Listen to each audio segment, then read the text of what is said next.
Hey everyone, Mr. Sujano here, your source for gaming, tech, emulation, and open source news. Let's get started.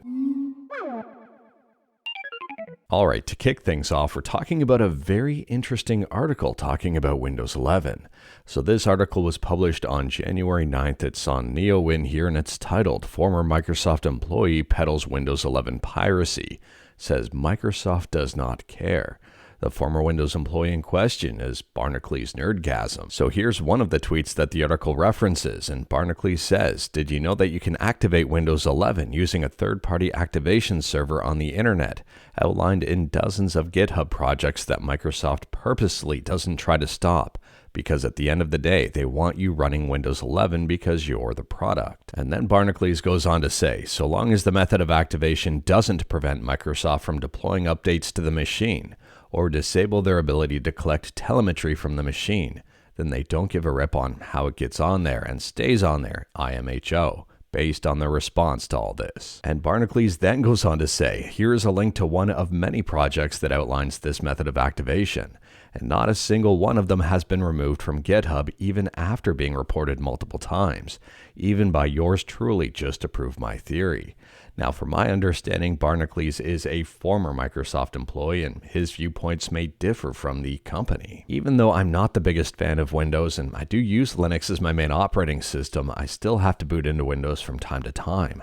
Sometimes it's to play a game that just flat out won't work on Linux thanks to its anti-cheat setup.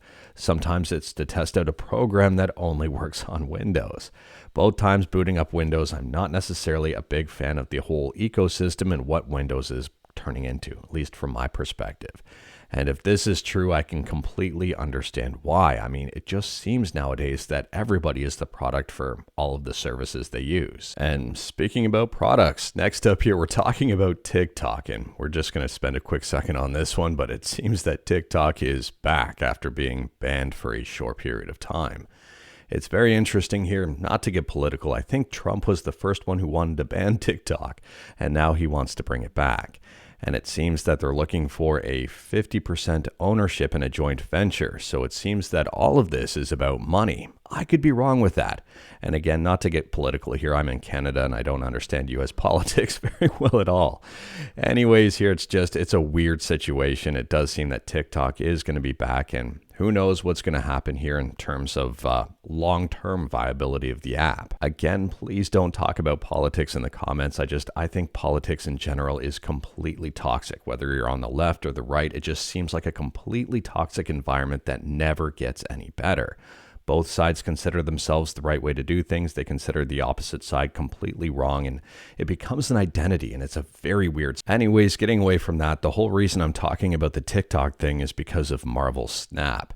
It turns out that Marvel Snap was unintentionally or just indirectly, or I guess directly impacted because of the TikTok ban. It seems that Marvel Snap was also removed from US app stores, and the problem appears to be Nuverse, which is owned by ByteDance, which owns TikTok. And they are recommending using a VPN to get Marvel Snap to work again. So if you are a fan of Marvel Snap, it appears the future of Marvel Snap is in jeopardy, at least in the United States. And interestingly here, they're also listing CapCut, which is one of the video editors I use on my Android device when I'm editing videos on the go. For example, the video that I just did, I edited completely in CapCut. So we'll have to wait and see here as to what happens moving forward, but it does seem the big problem is ByteDance, which owns a heck of a lot. And well, I don't know if it's going to be easy to separate ByteDance from something like Marvel Snap. But moving on from that, and next up we're talking about PlayStation 1 emulation with Duckstation, and Stenzek has just issued a very big update to Duckstation. So the latest version of Duckstation is up on GitHub. It's a rolling release model, so it does get updated quite a bit. And taking a look here, there are a whole bunch of bug fixes, a whole bunch of tweaks, optimizations, and brand new features. For example, adding a search and sorting to the cheat list. And on top of that, the preview beta version of Duckstation on Android also got an update. And this is not the main version on the Google Play Store.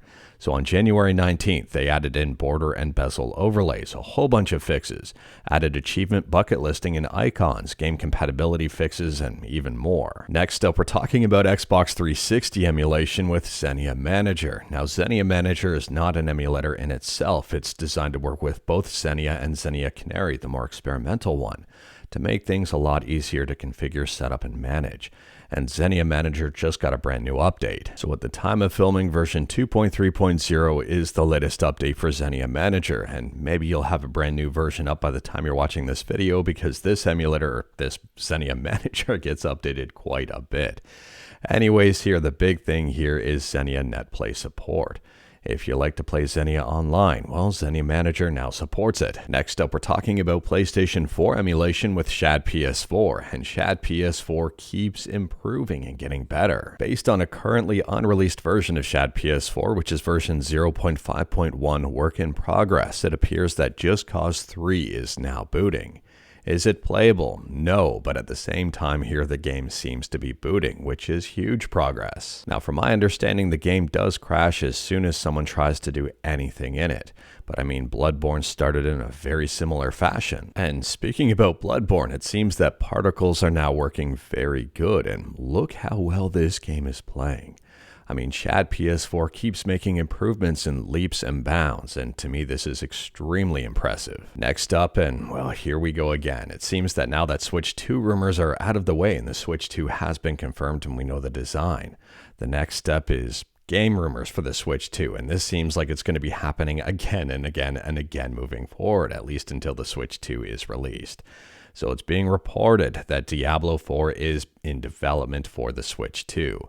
Is this going to be real? Who the heck knows? The Switch 2 is going to be more powerful than the Switch. It's going to play games that the Switch could only dream of, and if stuff like Diablo 4 and the Master Chief Collection and Flight Simulator are going to be on the Switch 2, it may make the Switch 2 much more attractive as an overall console. Now, I don't know about you, but I wouldn't pick up a console based on what games are rumored to be heading to it. I would pick up a console based on what games are currently on it and available to play. I mean, rumored games coming to a console really doesn't mean a whole lot if the game never makes it to the console. Or if a game is announced to the console and never releases, then you picked up a console for a game that you're never going to get to play. We'll have to wait and see to see what games are exactly heading to the Switch 2 and when they're reported.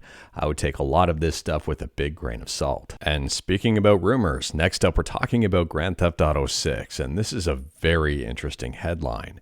There is hope that GTA 6 will cost as much as $100. I don't know why that's considered hope unless you're the company as opposed to the consumer. Like everything we talk about, link will be in the description below right at the bottom if you wanted to learn more about it.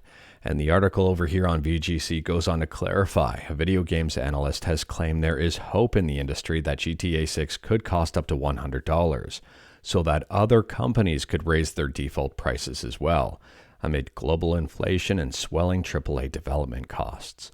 I am not surprised to hear about this. I am disappointed, but not surprised. Let me know what you think about this one in the comments below. It is worth pointing out here that the $100 price point isn't firm. It wasn't announced by Take-Two or Rockstar. It's more or less just speculation or analysis or whatever you want to call it, rumor.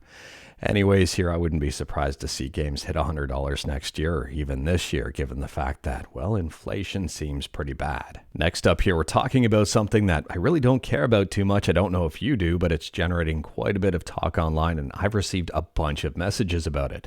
So here we are talking about it. It's Elon Musk and Path of Exile 2. So at a super high level, Elon Musk has reportedly a pretty far advanced Path of Exile 2 account with some pretty rare items, and it doesn't seem like his knowledge and expertise of the game matches the account. During a live stream, it didn't seem like he knew the value or power of his items and also some certain game mechanics, and it didn't align with how far advanced his account was. The initial accusation that's now being reported as true is that Elon Musk is account sharing, which I think is against PoE2's TOS. Anyways, here the whole situation is super weird and super interesting, I guess. A lot of people are wondering, I guess myself included, kind of, like why would you have someone play your account and then just try to take credit for it if you're going to live stream it and arguably make a fool of yourself? To me, the whole situation, well, it is kind of being blown out of proportion, but at the same time, it doesn't make any sense whatsoever. Like, why does it matter that Elon Musk is good or trash in PoE2? Why would he want to take credit for being good in it if he's trash? Like, what does that opinion have for anything? Like, what does it matter? Either way, here, it's just a really weird situation. It is very popular. A lot of people are talking about it.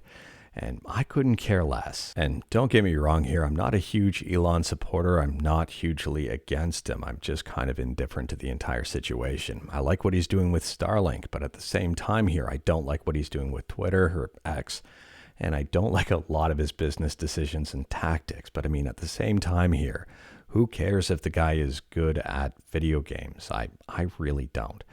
Either way, I don't know here. I mean, this video's got a whole ton of views, keeps growing, and there's a lot of videos out there about the entire subject. And last up here, we're talking about Nintendo and emulation.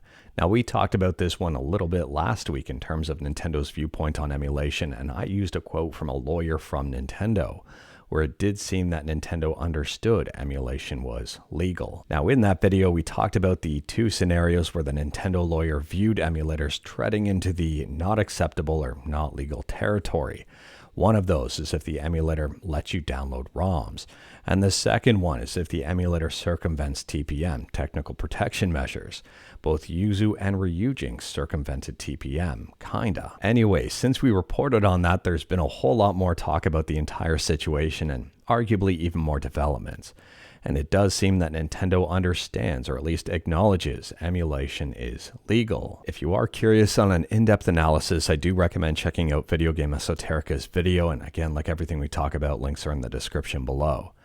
Overall here for the emulation, at least for the Nintendo emulation scene, I would say everything up to the Switch is probably absolutely fine. I can't see Nintendo accepting Switch 2 emulators or further Switch emulators given the fact that they've taken down Switch emulators to begin with. They're going down the TPM route where they've got technical protection measures and they don't want anyone circumventing them. I don't know about you, but I think this clears up quite a bit of gray area in the entire emulation scene on what's good and I guess what's considered not good. Anyways, here, I haven't heard anything like this from Sony or Microsoft in terms of what they think is legal and not, and whether or not they're going to go down the TPM route like Nintendo.